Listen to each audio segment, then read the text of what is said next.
তবে দুঃখ লাগে এক জায়গায়, জামাত ইসলামের কোন নেতা যদি অন্যায় করে যদি ভুল স্বীকারও করে, তাও মাফ হবে না। এটা মাফ হবে না। বলল কেন এটা মাফ হবে না? আচ্ছা, আমির হামজার বয়স কত হতে পারে বলে মনে হয়? 33-34 বছরের একটা যুবক, আমার হাতে গড়া ছেলে। ও যখন ফাজেলে পড়ে, কেবল বিশ্ববিদ্যালয়ে ভর্তি হয়েছে কুষ্টিয়ায়, তখন ওর শ্বশুরের নাম হলো মাওলানা আব্দুল সাত্তার। উনি আমাকে দাওয়াত করে নিয়ে গেছিলেন চুয়াডাঙ্গায়।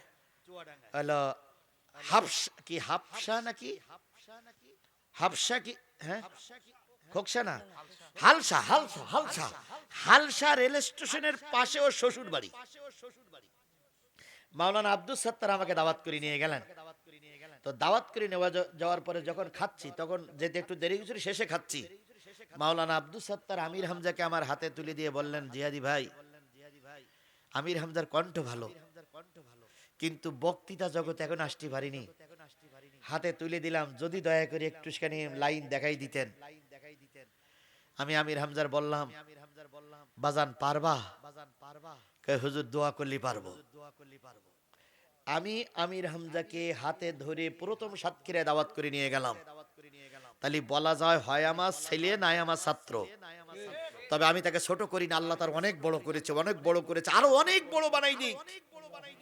সেই ছোট ছেলেটা অনেক সময় কথা বলতে গিয়ে দুই একটা কথা মুখ ফসকে হয়ে যায়। হয়ে যাওয়ার পরে যখন কেন্দ্রের থেকে চাপ দেয়, আমরা যখন বলি, তখন সঙ্গে সঙ্গে সেইটা আবার উইডোরও করে জাতির সামনে ক্ষমা চায়। একটা মানুষ আদম আলাইহিস সালাম ভুল করে আল্লাহর কাছে ক্ষমা চেয়েছিলেন, আল্লাহ মাফ করেছিল, কিন্তু এরা আল্লাহর আরেক ধাপ উপরে উঠে গেছে। আল্লাহ মাফ করে, এরা মাফ করে না। আল্লাহ মাফ করে, এরা। কোকর ব্যাপারে যে কথাটা আমির হামজা বলেছিলেন, আমরা এই কথার সঙ্গে একমত ছিলাম না। পরে যখন চাপ দেওয়া হলো, সে অন্যায় স্বীকার করলেন, ভুল স্বীকার করলেন। পরে কিছুদিন আগে যখন আবার ওই কথাটা ওরা আবার ফেসবুকে ইউটিউবে ছাড়লো, তখন জাতি বিব্রতকর অবস্থায় ফিরে আসলেন, আবার সে ক্ষমা চাইল। তারপরে তার বিরুদ্ধে ঝাড়ু মিছিলটা আপনারা করালেন। আজ যে ঝাড়ু মিছিলের নেতৃত্ব দিয়েছে, সে হচ্ছে ইয়াবা সম্রাট, কুষ্টিয়ার ফার্স্ট ক্লাস ইয়াবার নারী। ও বোধহয় 18 বার না 19 বার জেল খেটেছে শুধু ইয়াবা ব্যবসার কারণে। তাহলে ইয়াবা ব্যবসার কারণে যে মহিলা জেল খাটলো, সেই মহিলা যদি আপনাদের ওই ঝেঁটা মিছিল করে, তাহলে বুঝতে হবে আপনারা এই ইয়াবা ব্যবসায়ীদের শেল্টার এখন দিচ্ছেন। ক্ষমতায় গেলে এই ইয়াবা ব্যবসায়ীদের আপনারাই শেল্টার দেবে। যদি আপনার আমির হামজার বিরুদ্ধে মিছিল বের করতে হয়, আপনার বউটারে নামাননি কেন? আপনার বোনটার নামাননি কেন? ওখানকে যিনি প্রার্থী আছেন তার বলি, আপনার মান নামাননি কেন? আপনার ভাবির নামাননি কেন? যাদেরকে নামাইছেন এরা কলঙ্কিত মায়ের কলঙ্কিত সন্তান। এরা হলো বিয়াবা ব্যবসায়ী, এরা হলো ফেন্সিডিল ব্যবসায়ী, বারবার পুলিশের কাছে ধরা খায়।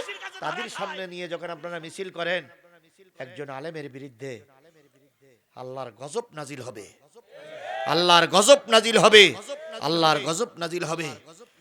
বাংলাদেশ জামাত ইসলামের সবচেয়ে বেশি ক্ষতি করে বেরিয়ে গেল চরমনাই হুজুর। চরমনাই হুজুর বিভিন্ন জায়গায় মুনাফিক, তারপরে এই সেই বলতেছে।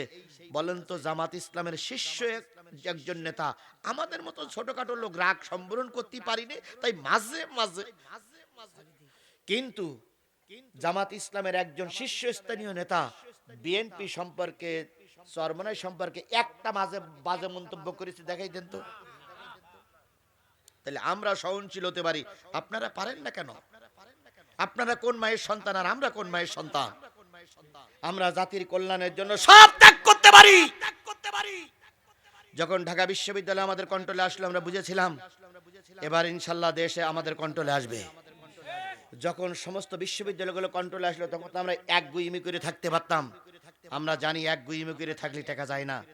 ইরান এত বড় শক্তিশালী দেশ, তাই ইরান টিকতে পারতেছে না। আমরাও এক দুই মিকই হয়ে থাকলে আমরা টিকতে পারবো না।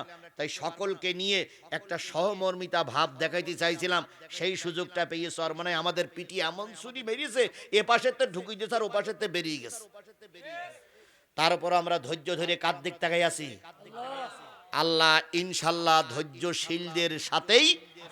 এই আয়াতটা কি সত্য? এই কথা বলেন, এই আয়াতটা কি সত্য? চরমনাই ভাইদের বলি আয়াতটা কি সত্য? বিএনপির ভাইদের বলি আয়াতটা কি সত্য? যদি এই আয়াত সত্য হয়, অবশ্যই সত্য, ইনশাআল্লাহ আগামীতে জামাত ইসলামের নেতা কর্মীদের গলায় আল্লাহ বিজয়ের মালা পরাবেই পরাবেই ইনশাআল্লাহ। সেই বিজয়ের মালা পরার জন্য আমাদের কয়টা আসনের দরকার? 151টা আসনের দরকার। আমি গতকালকের আগের দিন রংপুর সফর করেছি, দিনাজপুর এবং নীলফামারী সফর করেছি। গোটা দেশ সফর করে আমার যা আইডিয়া হয়েছে, আমি আগামীকাল যাব ঢাকা সফরে। এই সব কিছু সফর করে আমার যা আইডিয়া হয়েছে, সব কিছু যদি ঠিক থাকে, ইনশাল্লাহ কোরআন জাতীয় সংসদে যাবে। বাকবাকুম করে ঠেকানো যাবে না ইনশাল্লাহ। আমেরিকা জরিপই বলেছে কোরআন জাতীয় সংসদে যাবে। ভারত জরিপ দেখেই বলতেছে কোরআন এবার জাতীয় সংসদে যাবে। তারপর জাপান জরিপ করে বলতেছে আগামীতে জামাত ইসলামের নেতৃত্বে সরকার গঠন করবে। আর আমাদের দেশের কিছু টুপিওয়ালারা বুঝলো না। এখন সরকার গঠন করতে গেলে কয়টা আসনের দরকার? গোটা বাংলাদেশের থেকে 20 আনবো 146 ইনশাআল্লাহ। জোরে বলেন ইনশাআল্লাহ। আর আমি আমার সাতক্ষীরাতে দেব 4টা। আমি কথা দিয়ে গেলাম কোরআন ছুঁয়ে, ইনশাআল্লাহ যে অবস্থা এখন আছে, এই অবস্থা যদি ঠিক থাকে, নতুন করে কোনো অবস্থার পরিবর্তন যদি না হয়, আমি এই জাতির সামনে, হাজারো জাতির সামনে কথা দিয়ে গেলাম, আমার সাতক্ষীরার 4টি আসন আমি কোরআনের জন্য দেব ইনশাআল্লাহ। তাহলে গোটা দেশ 20 কটা হলো? 46 আর 4 কত হলো? 50।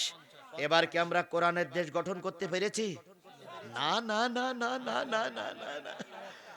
আর একটা দরকার, সেই আসনটা শাহজাহানপুরীর আসন হওয়া লাগবে। সেই আসনটা, এই আসন থাকবে, কথা বলেন ঠিক না বেঠিক? সেই আসনটা লাগবে অধ্যাপক গোলাম রব্বানী স্যারের আসন। আপনারা কি এই আসনটা কোরআনের জন্য দিতে পারবেন? আমি যেমন চ্যালেঞ্জ করছি আমার সাতক্ষীরা 4টে দেবো, আপনি কি চ্যালেঞ্জ করে বলতে পারবেন যে এই আসনটা আমরা কোরআনের জন্য দেব? বলতে পারবেন? যদি শুধু বলতে পারবেন না, যদি এই কথার পরে ইস্তেকামাত থাকেন, আমি সাদা কাগজে লিখে দিয়ে যাব, আজকে লিখে দিয়ে যাব, আগামী দেশ হবে কোরআনের দেশ। কারণ আপনারা শাহজাহানপুর আর বগুড়া সদর এর ভিতরে ঘোরেন, গোটা দেশ তো ঘোরেন না। আমি গোটা দেশ ঘুরে যা বুঝেছি ভাই, সব জায়গায় একই রকমের সাড়া। সুতরাং আল্লাহ আমাদের এই সহানুভূতি বিজয়টা যেন দেখে মৃত্যুবরণ করার তৌফিক দান করুক। এই ব্যাপারে অনেক লোকের ছাড় আছে, আর এই ব্যাপারে অনেকেই কিন্তু বিরোধিতা করছে। ছাড় আছে কাদের? যেমন দেখেন, একটা লোক ছাড় দিয়েছে, সেটা হচ্ছে জাকপা নেতা রাশেদ প্রধান। ওনাকে পঞ্চগড় 1 এবং পঞ্চগড় 2 আসন দেওয়া হয়েছিল। এখন উনি 1-2 তারিখ সফর করে দেখলো যে আমার অফিসও নাই, লোকজনও নাই, লোকজন তো সব জমাতের। এখন এদের নিয়ে আমি ভোট করব কি করে? তাই উনি জাতির সামনে দাঁড়ায়, মানুষ জাতির সামনে দাঁড়ায় কথা দিলেন, আমি পঞ্চগড় 1 আসন এনসিপি নেতা সার্জিস আলমের জন্য দিয়ে দিলাম। এবং এনসিপি নেতা, যুবক নেতা সার্জিস আলমের পক্ষে আমি কাজ করব, উনি জাতির সামনে কথা দিয়েছে। 2 নম্বর আসনটা ছিল আমার প্রিয় ভাই, খুবই অন্তরের প্রিয়। আমি পঞ্চগড় সফর করলে তিনি আমাকে মেহমান না দাঁড়ি করে তিনি আমাকে ছেড়ে দেন না। তিনি আমাদের সুফি ভাই, সাবেক উপজেলা চেয়ারম্যান ছিলেন, তিনি একজন জনপ্রিয় নেতা। রাশেদ প্রধান যখন দেখলেন যে পঞ্চগড় 2 আমার তেমন লোকজন নাই, উনি সুফি ভাইকে ছেড়ে দিয়ে বললেন যে ভাই, আপনারা পাশ করা মানে আমার পাশ। তাই 1 আর 2 উনি আসন পাওয়ার পরেও ছেড়ে দিল। আর গোটা বাংলাদেশে 300 আসন দিয়ে একটা এমপি হয়নি, ওনার দরকার 143।